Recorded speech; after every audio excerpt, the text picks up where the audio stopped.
Welcome to TradeTheMBA.com. This is John's report is for the 27th, and well, pretty straightforward here from MBI reading with magenta clearly above yellow.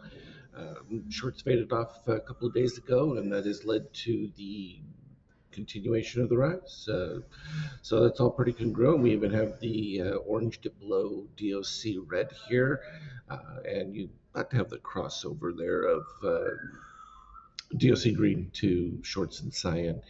Uh, that we don't have a reset of short-term buyers.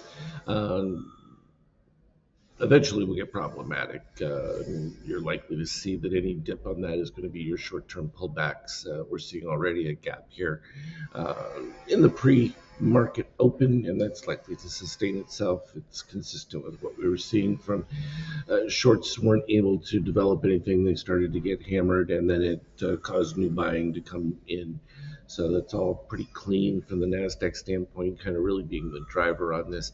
And what we talked about before, the shakeout needing to get back to the positive, almost there on the Nasdaq, potentially could do it, but potentially could be a positive extreme if it continues. So that becomes your retrace moment. So it's informative. It just tells us what to expect going forward. We're still absolutely nowhere with treasuries in the Fed. The government shutdown still continues. Zero chance of it stopping. It's going to get uglier here very shortly because you're going to end up with, Social Security payments like the SNAP program, some of these other things that support people, and the money's not going to be there, and that's when things will start to get. And I'm sure that was what the Democrats thought would be the impetus to force change to what they want, because what they really want to do is counter the big beautiful bill that was already passed in a lot of its provisions. So this is their fight back. I don't see it ending. The only choice they're going to have is either uh, alter the filibuster, which again is something Democrats would love because they've been hammering for that for quite some time. So to get Republicans to do it for them means there'd be no excuse. So it's pure power politics at this particular point. Excuse me there. From an oil standpoint, still too high now.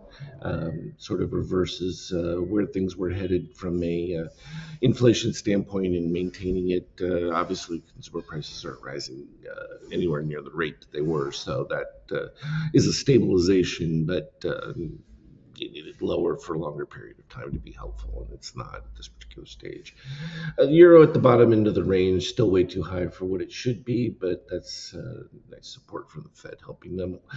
Gold taking its reprieve, filling in, just these earlier positive extremes, coming all the way back to here. So the potential is it could go further from that, and you do still have MBI white lead on a declining magenta net, so that still bodes weakness for gold in that standpoint.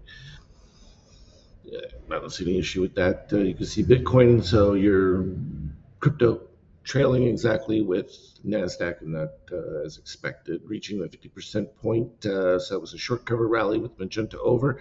Now reaching that key 25 point.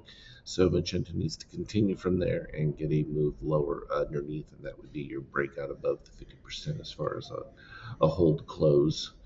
Um, Similar impact from ETH, not quite as strong in the short cover rally. It was always behind the magenta anyway. So bit of a disparity between those. Very clean from a 50K standpoint. You had the MBI white lead, so that was the beginning of shorts attempting to do something, but the magenta coming back over it, that was your potential for breakout above. And as it clearly stayed above, you continue to escalate that move.